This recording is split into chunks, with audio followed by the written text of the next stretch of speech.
Hi everyone, in this tutorial I'll show you how to update your Windows 10 system to the latest version.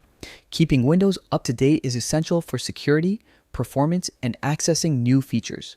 First, click the Start button and select the Settings icon. This will open the main menu where you can manage system preferences. Next, navigate to the Update and Security section. This is where all update options are centralized, making it easy to find and manage your updates. Then, click the Check for Updates button. Windows will scan for any new or pending updates.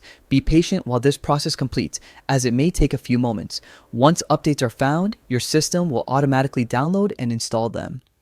This ensures that security patches and new features are applied without needing extra steps. Finally, when prompted, restart your computer. Restarting is crucial to complete the update process and make sure all changes are properly applied. And that's it. Updating Windows 10 is simple and helps keep your system secure and running smoothly. Thanks for watching and stay updated.